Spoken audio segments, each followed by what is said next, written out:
Very good. Take your seats, guys, if you can, and we'll start up with our speaking part of the program. So first, I just wanted to say thank you so much, everyone, for coming out. So give yourselves a round of applause for being here and supporting independent journalism. So who am I? My name is David Cosgrove. I am a local Middlesex County Piscataway resident for the past several months. Former Star-Ledger reporter, recent contributor to New Brunswick Today. Obviously, I'm handling a lot of their public speaking events, as it seems. And I'm actually the brains behind having this event. So why have this event? I thought it was a good idea, and I pitched this to the Director of Advertising, Eric Straub, to further engage the local community. As we know, newspapers are having a pretty rough time nationally, so you can just look at the trends. Last 48 hours, the Star-Ledger further somewhat downsized and homogenized within NJ.com. I have friends in the Monterey County Herald right now that are, holding on to their breath, hoping that they're keeping their jobs in Northern California. So the shift in media has obviously been happening for several years, and it's not just due to the economic downswing of 07 and 08. So the reason why we wanted to call this meeting here was to bring together not only the New Brunswick community, but the Rutgers community, which plays a big part in New Brunswick. So I'm a local resident, don't know everything about Middlesex County. I'm a Union County guy, born and raised, but I'm also a lifelong New Jersey resident. So to help kick this off, we're going to do 4 or 5 speeches. They're going to be about 5 minutes, 10 minutes tops each. And I want to invite everyone to ask questions based on the comments that are made by the speakers. Newspapers, I'm a trained journalist, Monmouth University grad. I have never been to a newspaper event where it was like a launch party of any kind. I think we're living in better times in the sense that we're getting people together and to make it a two-way conversation.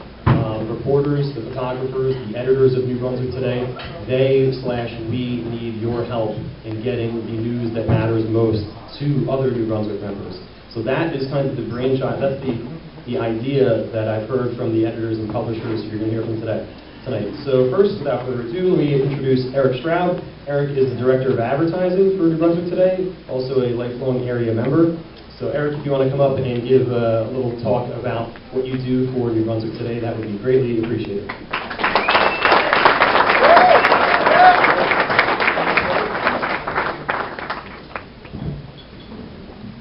Thank you so much for that introduction, David.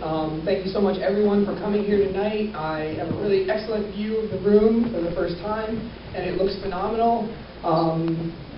I have known about New Brunswick Today from its very inception, although I have gotten much more significantly involved in the last 6 to 12 months. And it has been an incredibly wild ride, and I really want to thank some people. I mean, all the people who contribute to this paper deserve to be thanked, but I think other people are going to take charge of some of the other thank yous. So I want to focus on the advertisers who make the paper possible, because all the time I'm like giving the paper out, and people, I think sometimes they think that I might be begging, and they want to know what do I owe you for the paper, actually, they'll ask, or they want to know what it costs, because people are still used to the model where you pay for the news. But I think that a lot of people, really what we discovered on the financial business model side of New Brunswick Today is that it's not printed paper that's actually on the way out. It's people are not used to paying for their news anymore.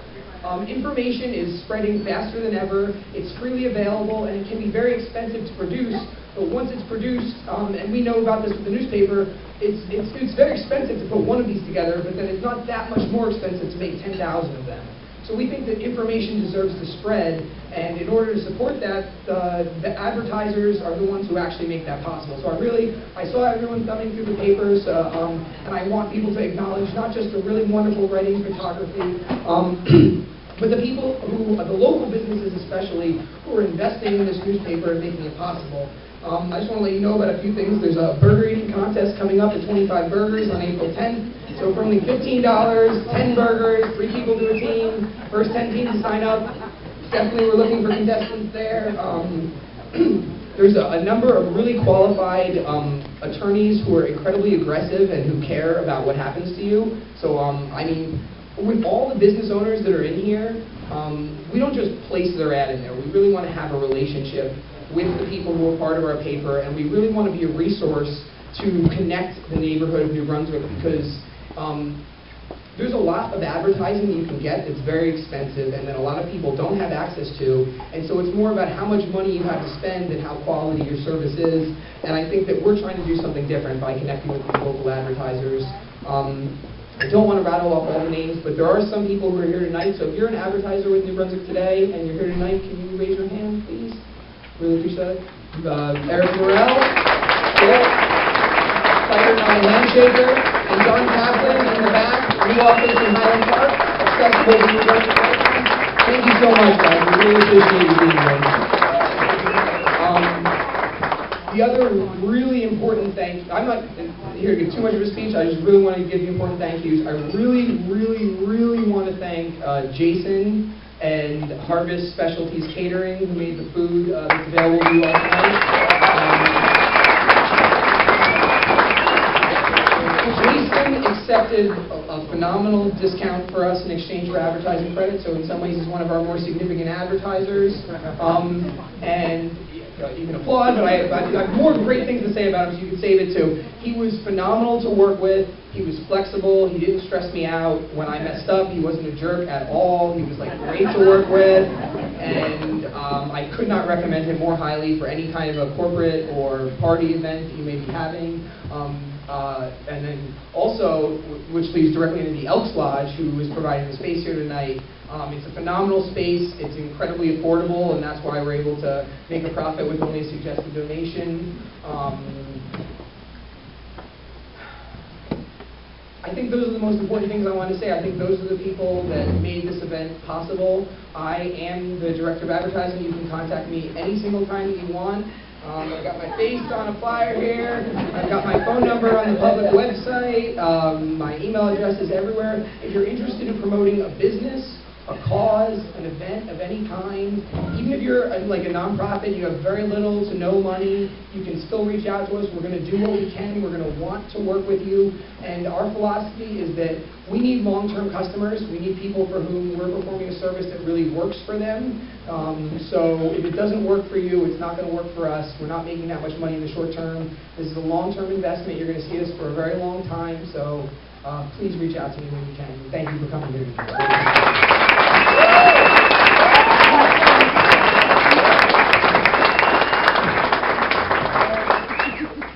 Very well.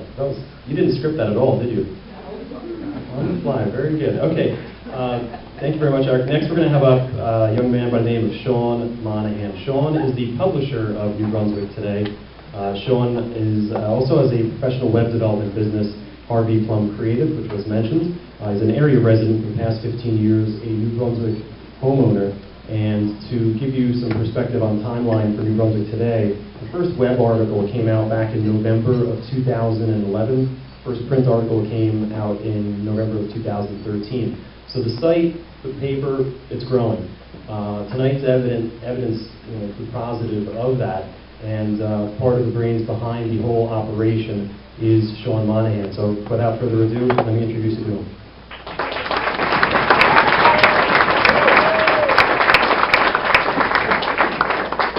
Thanks very much, David, and thanks to everyone for coming out on this rainy night. I know it's a little hard, so we really extra appreciate you coming tonight. I just wanted to say a few quick things about why we started the paper and just how proud I am to work with all these people. Let's see, I was a Rutgers student, and then I was a graduate student at Rutgers for a while. And at Rutgers, they've had a big problem with cutting funding from the state level government, and that was the first time the idea that our public institutions they're under attack in the United States, and that was the first time I had ever come into contact with that idea. So I joined a student group called 10 State University, and we organized around getting more funding for Rutgers. Then I left Rutgers and I got into the community activism, and we worked on a thing called the Ward Campaign, and we wanted to make it so that the city council would be more representative of all the different neighborhoods in New Brunswick. And that's how I met Charlie. And I'd also worked with Eric in Penn State, and he worked on the ward campaign as well. The city of New Brunswick thought that we shouldn't be able to vote on the ward campaign question. They thought that the residents shouldn't have the chance to decide if they wanted to go to the new system or not. And we had to fight an 18-month court battle just to even get it on the ballot. And in the process of that, we also ran 50 candidates for Democratic Committee, which is one of those really important institutions in every municipality that nobody knows about. Because the Democratic Committee picks who the candidates are going to be for the party. And I just want everyone to think for a second, if in your town, the last time your mayor or city council was up for election, if that election was competitive, was there another candidate who was viable or was really going to, did you have a choice in that election? Is the question. And what's happening is that people don't have these choices. We didn't have these choices in New Brunswick, either. And I guess the larger point I want to say is that our democracy is not a given. It doesn't. We didn't inherit it. It exists because we make it exist. We have to do the work to have a democracy. Because there's a lot of people out there who want to make the decisions for us, and they want to tell us how to live and how to run our governments and how to, do things like the cable companies and all these big monopolies and things like that. And on the flip side of it, it's not just economics, because we also have the problem of political machines. And in both cases, these are essentially empires that inhibit competition and prevent us as citizens from getting access to the resources that we all deserve and we all need. So what we need to do is get this democracy back on track. And after I was kicked off the ballot in that Democrats for Change election, along with 20 other candidates, including Amy Bronstein, I said, this city is a place that we can make democracy a lot stronger. This is a city that has a lot of potential, and the people who are running it don't see that potential, and they're trying to alienate its greatest asset, which is its people. We can get the people in the city to work together, and we can make this a better place. And we don't need the political machines, and we don't need the corporate monopolies to do that, because that's how democracy works. It comes from us doing the work. And that's why Charlie and I started New Brunswick Today, so that so we can have a press in New Brunswick. The Home News Tribune had dropped the ball completely, and the Star Ledger's never here either. So it's the kind of thing that if you want to live in a democratic country, we have to do it ourselves, and the place to start is wherever you are right now. You can make a difference in your town in a similar way that we have here. So that's the short version of it, of why Charlie and I started the paper. Thanks so much for everyone coming out, and I'm really, really glad to be here with you all.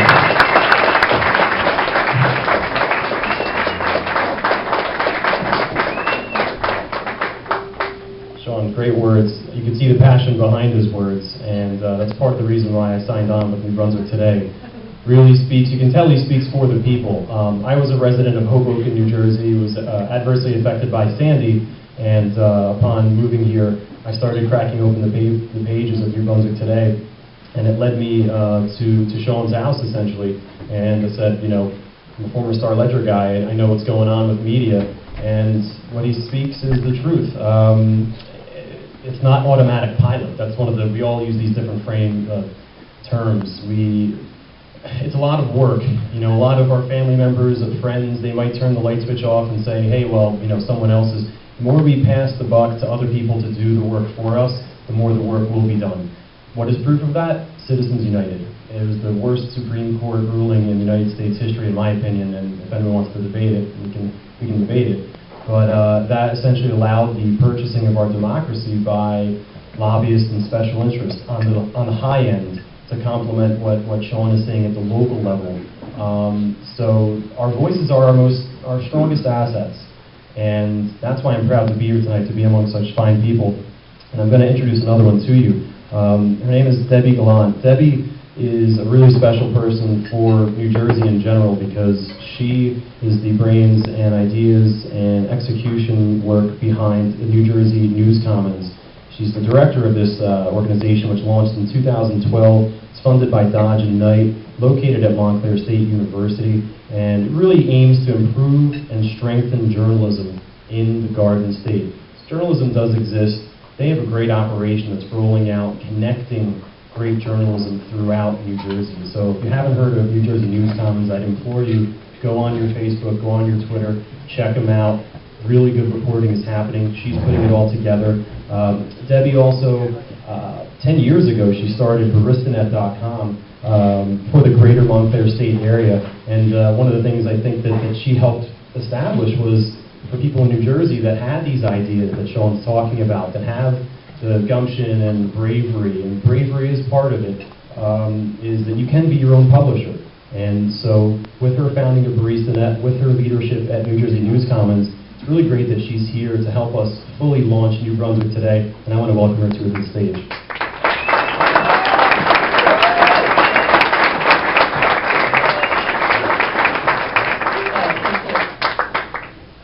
I am just so proud of these guys. I think that they are doing amazing work. And the way I met them was we were doing microgrants. We had this project called Grow and Strengthen, where we wanted to grow new sites, and we wanted to strengthen sites by giving out grants for investigative reporting. Not into the front of the table here to Chase Fresh from Muckers, which got one of the startup grants, and it's also here. And so when we got their application, it was a little different than I expected. I'm trying to find where are the guys in the room? They're there at the end. So what they said they wanted to do was they wanted to pay their freelancers, their volunteers, $20, $30, $50 or whatever per story, because they weren't able to pay anybody. And I remember, we were talking on the phone, having a conference call, we were like, is that really a good strategy? Because what we really thought, the grants we put for $2,500, we really thought you could hire a reporter for $1,000 or $2,000 and do a few investigations. But they stuck with that, and a couple months later, I feel like I have gotten, and the state of New Jersey and the Dodge and the Knight Foundations have gotten every penny that we invested in them and more. And whenever we write to all the recipients and we say, what have you done? They say, oh, we paid $25 to this person and $30 to that person, and they actually have a ledger of everybody that they did. But the work that they've been doing is amazing, and I'm assuming that many of the people in this room know of their investigations. And I love the fact that these guys are so cute, call their series, they're so young, call their series on water quality and fraud in the water department, Watergate. So they've done a series called Watergate, which is all about the water department. They broke a story about the fact that Sandy money, $4.8 million of Sandy money was going to luxury apartments. Even though New Brunswick wasn't as hard hit by Hurricane Sandy as Hoboken. Most recently, they had, OPRA is the Open Public Records Act, like the Freedom of Information Act for the state. They are frequent users of OPRA, and they even take that extra step of getting lawyers who work on contingency to go to court if they have to battle to get the documents. And so their most recent was a fight over police maps because of a dispute between the township of New Brunswick and the college. And so I just was on my way down while my husband was driving. I wasn't doing this behind the wheel, but I was I was going through, because Charlie sends these emails out to the press, and I don't know if he sends them to everybody or not, but I get them. And so, like, this is a typical example. Response to ridiculous City of New Brunswick press release. And hello. It speaks to the priorities of New Brunswick's mayor that his office today issued a lengthy press release attacking me for requesting public records related to the jurisdiction of the two major police departments that operate in our city. And he goes on and he talks about how ridiculous it is. And what did they do? What was their crime? How were they ridiculous? How were they raiding the coffers of New Brunswick? By asking for information. And that was a serious problem as far as this press release is concerned. And I did see that they hired a new press person, right? So I don't know if that was in response to a former reporter for that. But that's not all. That is not all. Because then I met Charlie. First I met Sean, who, by the way, is now freelancing in addition to his part-time job as a web developer. Privately, he's also going to be doing work for the NJ News Commons and as both a web developer and a data specialist. And the first assignment we just gave him was we are going to map all the journalism in the state of New Jersey. So that will be not only the upstarts and the small sites, the muckers and the New Brunswick Todays, but the weekly newspapers, and really, basically, that's going to be what Sean is doing on Mondays and Fridays when he's not running the site. But, where's Eric? Where's Eric? Okay, over there? Okay, so, I mean, I just love today, and I have to give Chris credit because I found his dad made this T-shirt, and he wears his rate shirt on his chest. I don't know if you noticed that, but only as somebody who, yes, he's holding it up right now, only as somebody who's run a hyper-local site that had to depend on ads could be so appreciative and so charmed by that, and I tweeted it out tonight, the picture of him in his shirt. But what I think is so cool about this site is that from the point of view of us and the foundations that fund us, is we're really looking for sustainability in journalism. It's not enough to just do good reporting. You've got to be able to pay for that reporting. You've got to be able to stay in business. And so what Eric does, and Eric was the third one I met, is he sells ads. And they decided that for several reasons, the online product came first, the print product came second, and they decided they wanted to do it for several reasons. One was for more visibility. It's bilingual, it gets another audience, they put it everywhere, it adds to the visibility of the site. But it was also easier to sell ads, and it's sort of counterintuitive to somebody who started an online site, but we are finding this is true for some of our other sites as well. And I went and looked up again on my way down the story, and Eric had sold 14 ads for that first edition. So they're well on their way to being self-sufficient, which is really, really good as well. So yeah, how about applause for that?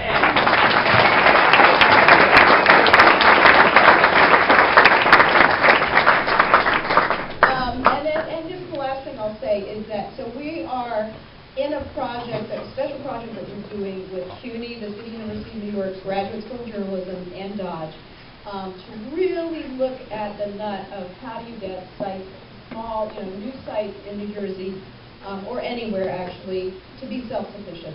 And there were, so this is a joint project in New York and New Jersey, and they had picked four, and I said, no, we need a fifth, we need New Brunswick today, I want to add them to the mix. And I said, because I think they're doing important work, and I think they're going to be successful financially. And that is just a winning combination. So, big hand, I'm really proud of you.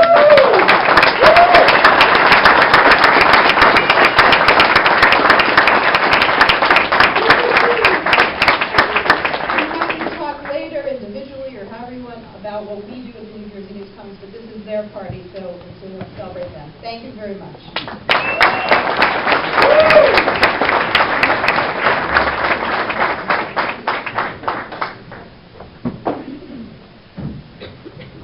Debbie, thank you so much. Thank you so much.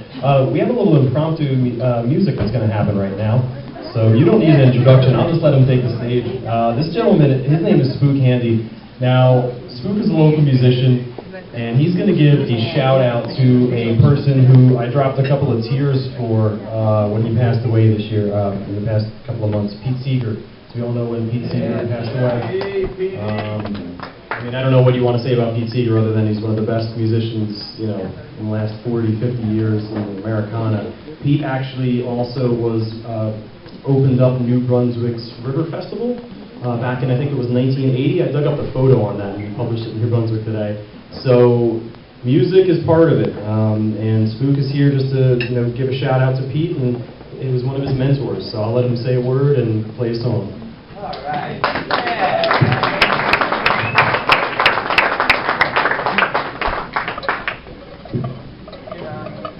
Thank you. There's so much you can say about Pete, and I'm not going to spend my time talking too much about Pete, but if you don't know about him or his work, look it up. He's one of the most important Americans, one of the most important world citizens, certainly one of the most important musicians in the world in our lifetime. And more than a musician, he was a gatherer of wisdom.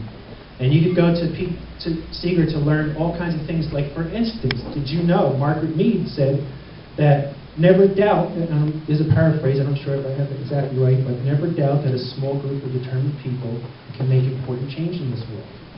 And what do you think's going on here with this newspaper? Making an important change in this community. Margaret Mead went on to say that in fact, that's usually the only people who do make important changes, small groups of determined people. Pete Seeger talked about diversity, and when I look in this room right now and I see the diversity in age and the diversity in backgrounds of people, it's like, this is the grassroots, man. This is the people. This is the people right here. Pete was afraid of something called founder's disease, and that is when the same people who started an organization 30 years ago are still running it today. I don't see that happening here. And this founder's disease happens when older people, especially those with power, are not making room for younger people. I don't see that happening here today. It happens when the seasoned musicians are not sharing the stage with the less seasoned musicians. It happens when the younger people are not learning what the people who went before them did, learning what worked and what didn't work, and learning different ways. So Pete said to learn all the old songs, write new words to keep them present, write new verses to talk about the issues of today, and write songs that everyone can sing along to. Finally, Pete said, if you want to get something done, don't have meetings, have potluck suppers and sing-alongs. So here we are, we're eating, and we're going to sing a song here. This is the song that was released on a 45. Now, for those of you folks who don't know what that is, it's a little vinyl record about this size. It usually has one song on the front and one song on the back. This 45 that was released in 1950 had a song on the A side called the Hammer Song, which later on became known as If I Had a Hammer. But on the B side, and I thought that the Hammer Song was the one that got him labeled as a communist because the hammer is half of the Soviet flag. But no, I think it was this song that was on the B side, The Banks of Marble. So I'm going to sing a couple of the older verses and a couple of new verses that work for today, and I hope we can get everybody in the room to sing along. I traveled round this country from shore to shiny shore, and it really made me wonder the things I heard and saw. I saw the family farmer a-plowing sod and loam, and I heard the auction hammer knocking down his home. Here's the chorus. But the banks are made of marble, with the guard at every door, and the vaults are stuffed with silver that the farmer sweated for. Now, I bet you everybody can sing that. The first half is the banks are made of marble, with the guard at every door. Here we go. But the banks are made of marble, with the guard at every door, with the guard at every door. And the vaults are stuffed with silver. The vaults are stuffed with silver that the farmers sweated for, that the farmers sweated for. So that's one of the old verses. Here's a new verse that probably works really well today. I saw the bright-eyed student study deep into the night, And I heard the bankers whisper, now you owe me half your life. Made of marble with a guard at every door. And the vaults are stuffed, and the vaults are stuffed with, and the students sweated more than the students sweated for. Now, I've only been to Walmart once, folks, and I didn't go inside even though I needed to use the bathroom. I was standing outside with a group of people who were protesting the fact that they were having a food drive. Now, why would you protest that Walmart was having a food drive? Well, I know why. Because the food drive was for the employees of Walmart who don't make enough money working at Walmart to feed their families. So there was a little protest demonstration going on there, and we got together in front of the store and did some singing, and this verse came out for the retail worker.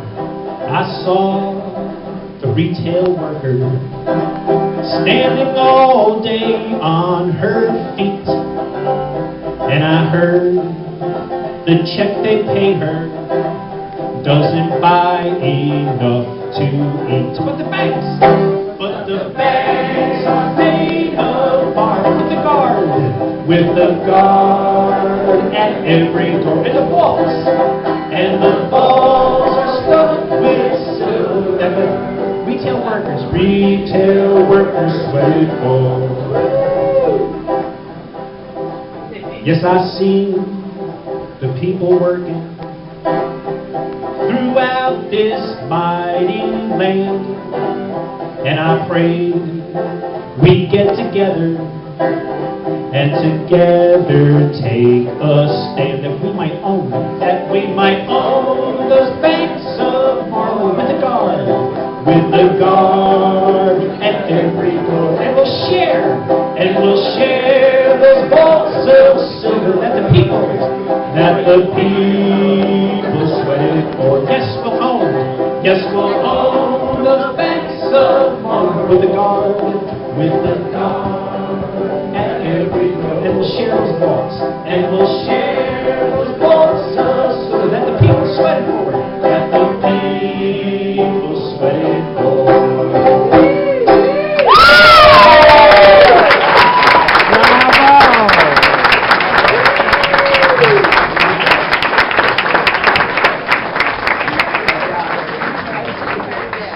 Keep it going. Give another round of applause for Mr. Spoon.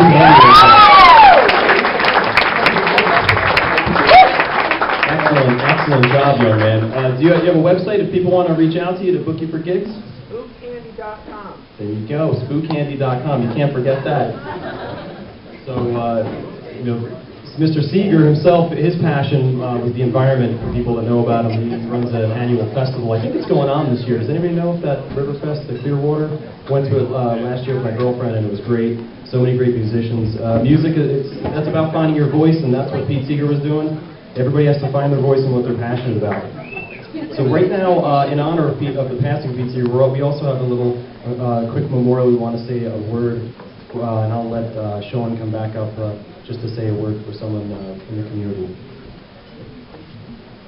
Thank you. It was a lot of fun, and I just wanted to highlight two people who passed away in the recent history that were very important to us in New Brunswick today, and they might not be here if not for their help and their example they set and their leadership.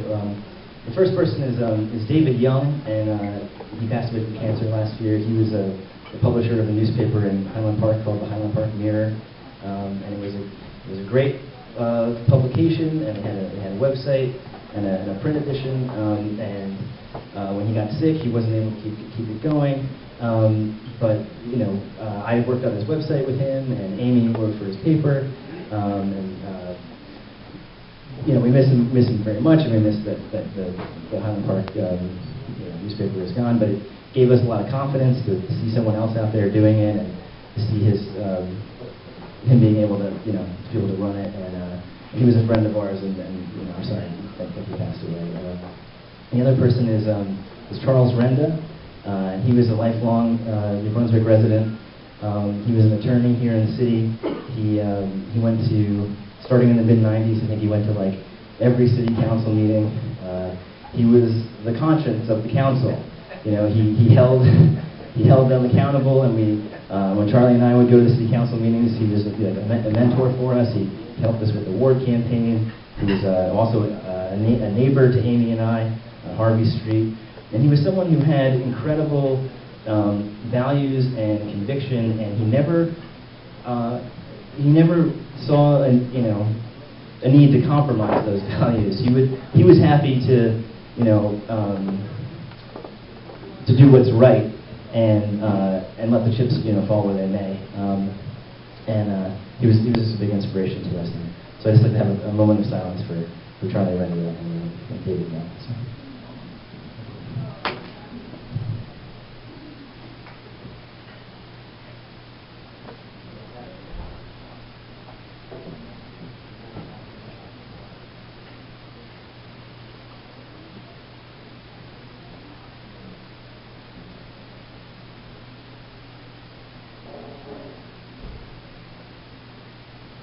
Pass it back to David. Thank you very much.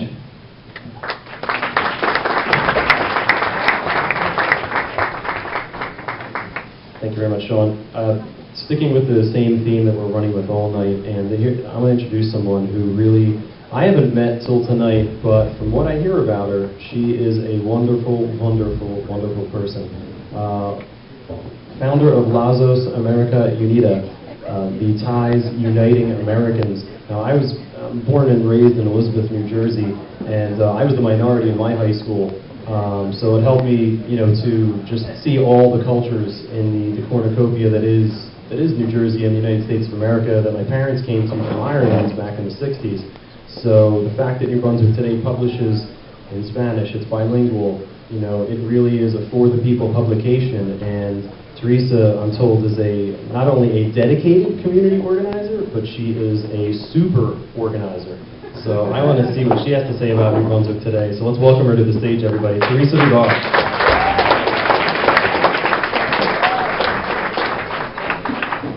Gracias. Buenas noches. Buenas noches, everyone. There was too much words. Really, I was impressed about seeing you all guys tonight, because I think the newspaper means a lot for the people that it looks like we are the minority. The majority of the minority in New Brunswick, not only in New Brunswick, but in the whole state.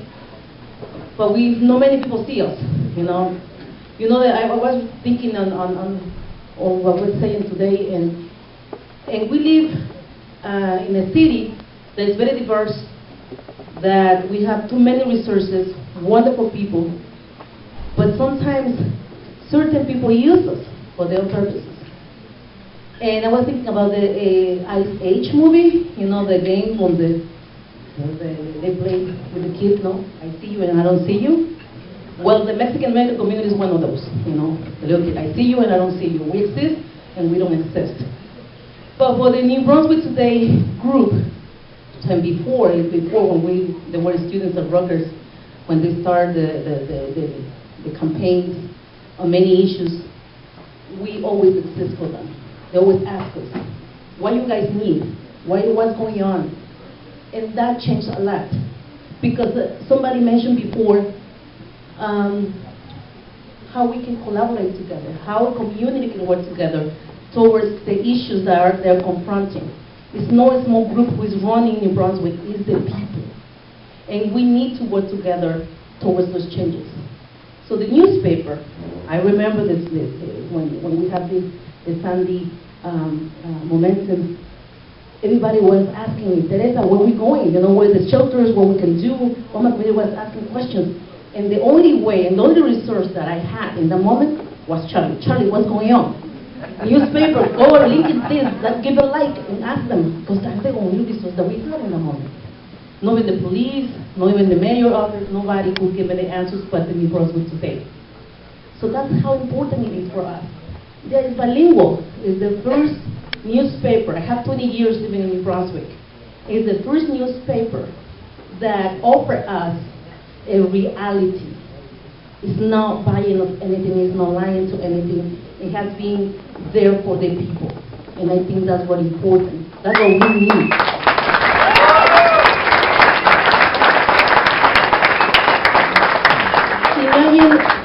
Imagine for us, imagine what much it means for us that for many years we are being oppressed. And when I'm thinking about us, I'm thinking of the students. My daughter now is going to become a Rutgers student soon, and I feel so sad because everything that I pass, trying to organize or trying to help in the community, means nothing for what the students have to pass through. Sometimes we have here programs for the homeless. I went to help for the homeless. And sometimes the homeless better than the students. And I feel so bad because even the students are willing, they don't have how to feed themselves, but they're willing to go and cooperate with organizations. And they're willing to do more. So how much it means for me to have today and see the ideas of these young students that I met years ago, you know, that they confront the police in many ways, that they did amazing things that nobody else could do, right? And see them today doing this tremendous job and confronting not only the local issues, but the state issues, the giant, right? So that's amazing and inspirational for me. I mean, whatever it has been doing, it means nothing compared what the guys are doing, and I think we were there to support them. I'm very grateful because you guys are giving the opportunity to have this bilingual newspaper. We have to support the most that we can, and I think the better community we can be is by highlighting the things that community does, but also be transparent. Help the young generations to have the opportunity to have a better government, to have a better city they can grow up. And I don't see a better way where you can ask, you know, request through the newspaper or through any action that you do to future the nations to get involved. That they're important, that the issues matter, that the voice is important, and that you're there to support them because the decisions that we take today, they're going to affect 6 or 7 generations in the future. So how important it is for me, or for my community, or for the younger community, it means the opportunity to have the window, not only to participate, but to learn how to live and grow in a democracy world. And nobody else is going to tell us how to do it, but we got to tell them how to do this stuff. So thank you so much, guys, for the support. Thank you for your support.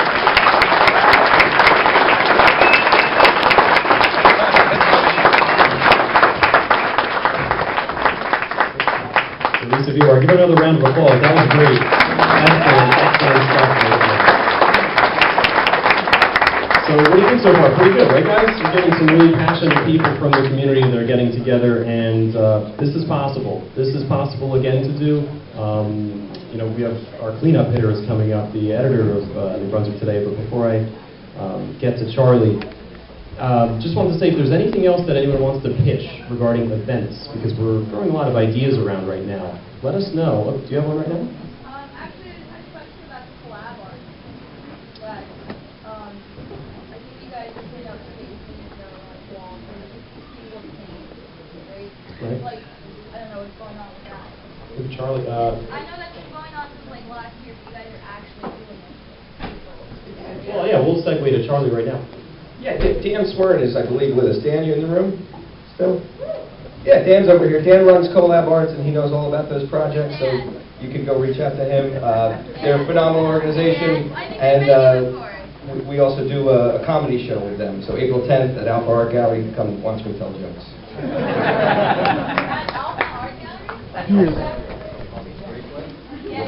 But that's what it's all about, finding out what's going on, events that are going to be, everything that's going on. Send it to Charlie, send it to Eric. Anything advertising, push it Eric's way. Any events, social media, push it my way. dcosgrove@newbrunswicktoday.com. Basically, the door is open for every and all ideas in the community. But let's talk about Mr. Cradaville. Charlie has lived in New Brunswick for the past 10 years. He's a graduate of Rutgers School of Communication and Information. Charlie started actually Patterson Press back in 2010, and this goes to show you his track record with creating things that last and that work in the common good. Patterson Press remains to be the source of news for that town, part of the citizen campaign. Charlie was a campaign manager for 2009 Democrats for Change here in New Brunswick, which Sean mentioned, and he's an inspirational guy. I mean, I met Charlie maybe 3 or 4 months ago, just here. I was doing marketing, still I'm doing marketing for the Elks, and Jason does a fine operation, and we just kind of put everything together tonight, and really good people are here tonight. And since the paper started in 2011, as was mentioned by Teresa, it's been continually involved in local community events. And Charlie has been instrumental in actually helping launch the 5th and 6th Ward Neighborhood Association. He's wearing a starry night tie right now, if you can't see it from where you're seated. But let's bring him up. Let's see why he's wearing the tie.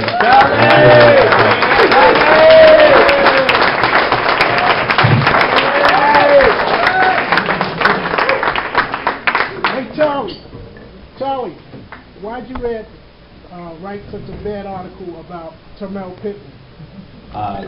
Listen, I have already addressed... You have a vendetta against him, or what? Absolutely not. I consider him a friend, and I'm disappointed What about Raheem? that he doesn't consider me a friend anymore. What about Raheem? I'm happy to talk to you. Yeah, thank you, Mark. Gotta be something else. I'm You're not very a sorry bigot, for his right? loss. No, of course. Well, what can I say? She's a good value. Good evening, everyone. Thank you for coming out tonight. A lot of people have talked about inspiration tonight, and I just want to tell you all that you are my inspiration. I do this for you. The reason we started the newspaper is to give people a real source of news in this town and the ability to share that news with their friends and family, people that it matters to. So we're very proud of the work we've done, and I just want to acknowledge a great many people who made that happen. So if you'll please bear with me. First of all, acknowledge the BPO Elks, the Benevolent Public Order of the Elks. It's a phenomenal organization that does great work in this community, and they're exactly the type of organization we want to showcase with our website. Harvest Specialty, the great food tonight, thanks to them. Will Barker, thank you for doing our sound, equipment for free. Our advertisers that are with us tonight, Eric Morrell and John Kaplan, and everybody else who's advertised, donated, helped out with the cause. Mike Shanahan, the best photographer in New Brunswick, Leroy Davila, two-time national champion boxer with us tonight from New Brunswick. All the other speakers, Debbie, Teresa, Spook for that excellent number. And I also want to give special credit to all the other journalists in the room. I know a lot of folks from Muckers.com came out tonight, and thank you for the work that you do. Thank you to the Rutgers community for coming out tonight, all the faculty, all the student organizers, all the rabble-rousers at Rutgers who give us good things to write about. I also have some very emotional thank yous. I have to thank my mother, my sister who are here tonight, my father, my other sister couldn't be here. Thank you so much. You develop your sense of justice from your family and the way you're raised, and they've helped me be empowered to do this kind of stuff. I also have to thank the love of my life, Molly O'Brien, in the back. Gotten a lot of great reviews about doing a bilingual newspaper, and a lot of that is thanks to Molly's work to make sure that we actually put our money where our mouth is and do this and get the translations right, and it's been a great direction for us to go in, so thank you, Molly, for pushing us in that direction. Sean was incorrect in one of his statements. Sean said that we met doing the ward campaign. We actually met to move a red couch because he had a truck a year earlier. But Sean and Amy have always been the best of friends for me. It's just a really great young couple of people that I've been able to work together with, and because Sean's such a phenomenal web designer, he was able to put together the site that you all read all the time and fix it whenever it breaks because so many people are going to the site. So thank you to Sean. Over time, though, we've put ourselves in that situation because of work that's been done to make the site front and center in New Brunswick, and I have to thank Eric Straub, who doesn't just sell ads. This is the reason we have 7,000 people on our Facebook page. So Eric got us into the next generation and got people to actually go to the site. So now we're doing that, and the work of Nick West, our layout guy, has been able to make the possible. So all this takes a lot of work, and Nick and his team have done phenomenal work on that. Justin Freed's helped us on the business side as well. We've come so far, and the thing that separates us from all the other outlets like us is that we have a team. It's not just me. It's not just me and Molly, it's not just me and Sean, it's a huge team, actually. And so I actually don't have enough time to thank everybody, but all of our writers, all of our translators, all of our photographers, all of our videographers, and everybody else who helped make this thing happen, you are a success. We couldn't do it without you. And we're always looking for more folks. That's the thing that separates us, is we welcome a diversity of viewpoints. We welcome everybody who wants to help, and we've really succeeded in building a good team of people.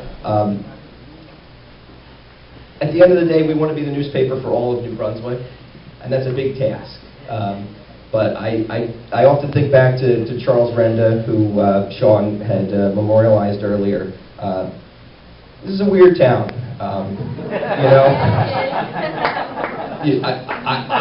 I go to city council meetings for fun. That's probably not something that most people here do.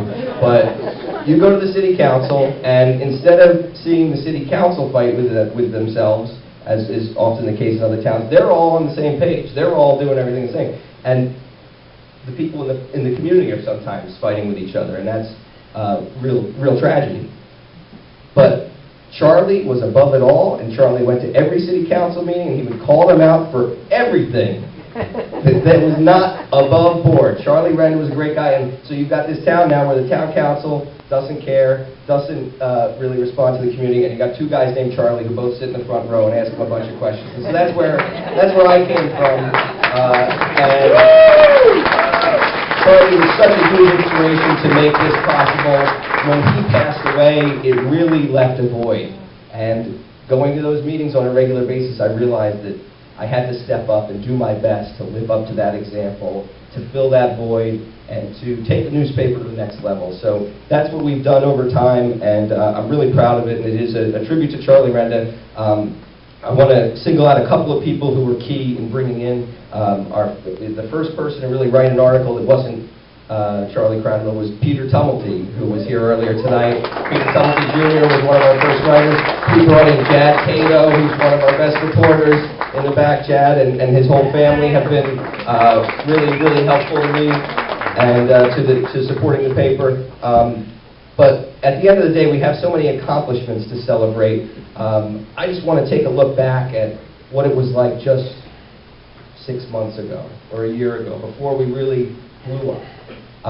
And, you know, tell everybody that it's hard. It's not easy to do this stuff. It takes a lot out of you, and it takes a lot of energy to produce a product that you can be proud of.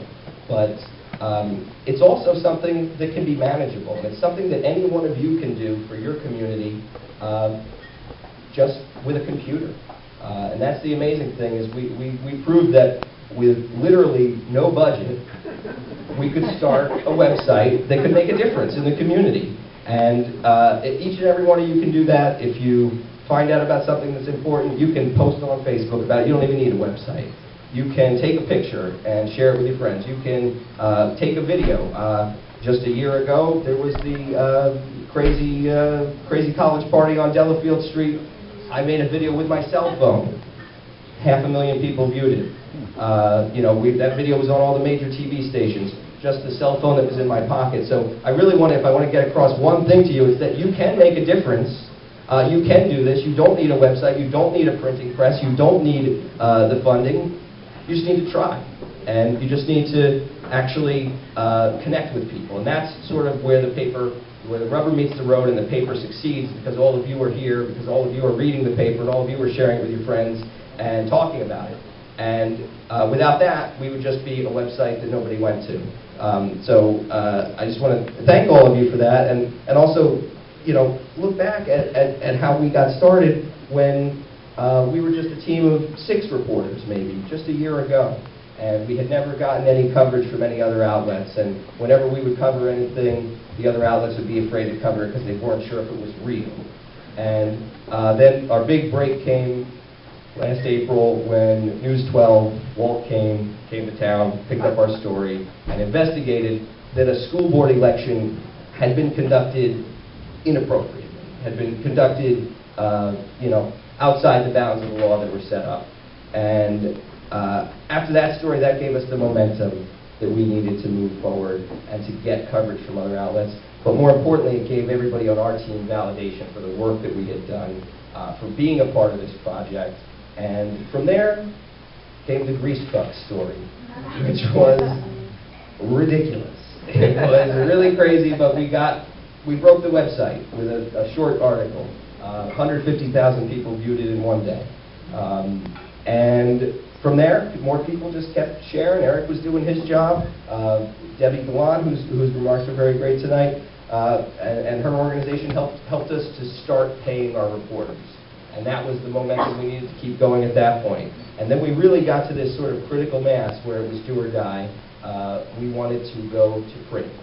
We wanted to start doing a print newspaper. And that was a big ordeal. It started with just, honestly, James Neal, who, anybody who knows James Neal knows he's a man of the people here. He's a man of the community. And he liked our articles, but he doesn't use a computer. So he needed to get the articles. And we didn't know how to get them to him. Do we print them? Do we email them? Do we mail them through the U.S. mail? How do we get these things to him? And one thing led to another, and we said, let's just do a real newspaper for New Brunswick. And we did it right. We took our time. It took a lot of energy and a lot of mistakes and a lot of trial and error. But where we are today is we have the only bilingual newspaper in New Brunswick.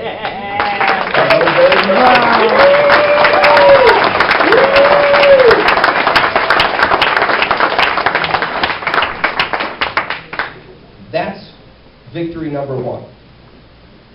Victory number two, you can see in the paper. Right here on the public safety page. This is where the Rutgers police are allowed to pull people over. And it was something that was a secret for 40 years. It's a question that came up every once in a while, here and there.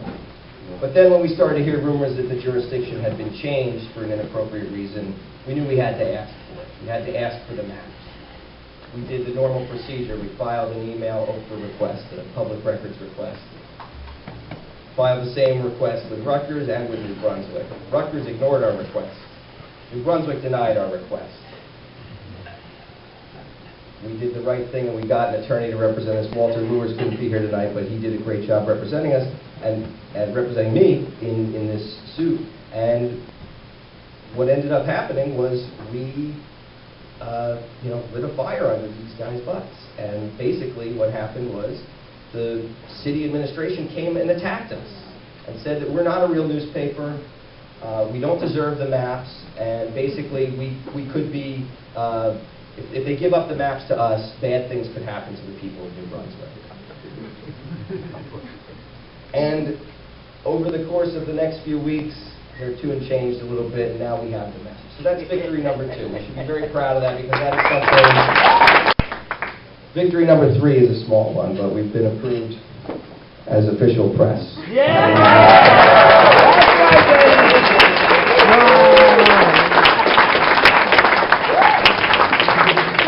So the bottom line is this. Thank you, Amy, for filing that. The bottom line is this. Questions are, in many cases, more powerful than statements. I learned that at the City Council. I learned that from Charlie Renda's almost inexplicable advocacy for the city of New Brunswick. Very selfless advocacy for the city of New Brunswick. And I learned that from journalism. There's another man I have to thank. He unfortunately couldn't be here tonight, but he's the guy who taught me everything I know about journalism. It's Joe Malenconco. He was the person who we hired to run Patterson Press. And he wasn't great with computers. I had to train him how to use the internet. But together we figured out how to run an online website covering a big city and to get people to believe what we wrote, to read what we wrote, to return our phone calls, and to ultimately trust us. And in doing that work in Patterson, I learned the right way to go about being a journalist, and the right way to be fair. And ultimately, at the end of the day, you have to talk to everybody and you have to ask the right questions. So that is what we practice. That is what we, that's our mission: is to be fair to everybody, to improve the level of discourse by asking the right questions. And so I want you all to know that you can do that, even without a newspaper. You can ask somebody, a powerful person, a question. You can go to one of the governor's town halls. You can go to a town council meeting in your town. You can, find somebody really anywhere where the people have offices. They work there. You can find them. Ask them the questions. Call up their phone numbers. Ask them questions. If there is a question that is unanswered or perplexing, seek out the answer. You might be surprised what you find. We certainly have been in our time here, and we're going to continue to do that. I do want to just finish up by telling you guys how you can help us and continue to help us. It's such a treat that you're here. We need continued support. Like Debbie said, sustainability is what we need. We need this to continue long into the future. I'm going to be the editor for the foreseeable future. I'm going to continue to do this, but we want our team to be strong enough that if something happens to me, it continues. At the end of the day, money always helps. You can always donate online. There's envelopes on your tables here. They look like this, like an envelope. You can put money in it. Cash is great. Check made out to New Brunswick today. That's one easy way to help. But we really need so much more help. Because money can help us pay for more press credentials for our reporters. It can pay our reporters a nominal amount of money to write an article and to have more articles show up on our website and in our print edition. It can help us pay for any of the number of public records requests we'll make, or printing costs, or putting on another event like this. But we really need more of a connection. We don't just want your money. What we want is your support. We want you to think of us when you see something newsworthy happen in New Brunswick or in your community.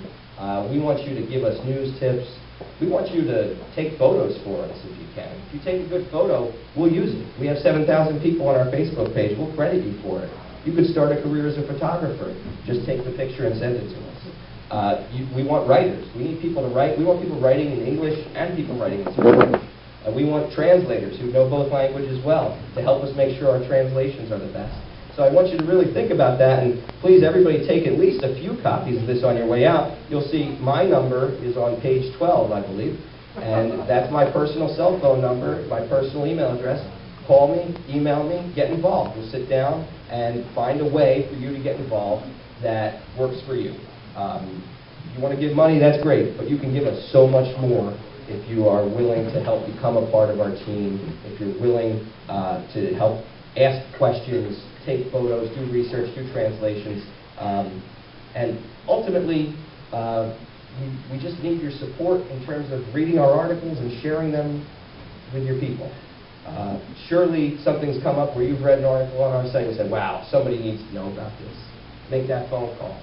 Post it on your page. Post it on the page of the person who's going to care about it. That's really what we need. We need this to be a community where we share information. That's the whole point of the site. The whole point of New Brunswick Today was to improve the level of discourse in our community. Being involved in other towns and then seeing the level of coverage that they were getting, and then being involved in New Brunswick and seeing the level of coverage that we were getting was really depressing. But now what we've done is we've lifted the coverage of New Brunswick up to the point where it's superior to most other towns with this newspaper alone, and we can do so much more with your help. So I don't want to belabor the point. I want everybody to have a good time, and please don't forget to tip your bartenders. Don't forget to support the Elks next time you hear they're having an event. Come. It's a great room. Support Jason, the Harvest Catering, if you have a catering event coming up. Support all these people. We need to support each other. We need to have each other's backs. I certainly am not going anywhere. I'm going to keep doing what I'm doing. You all know how to help me and how to support me, and I want to do the same for you. Our community is a really beautiful place, and there's so much good going on. We want to shine a light on the good, but as my mentor Joe Malanconico told me, the only way the bad is going to get better is if you shine a light on that too. So we're going to continue to do the great work we've been doing. I'm so proud of everyone and so grateful for your support. Thank you so much, and have a great time. Get home safe, everybody.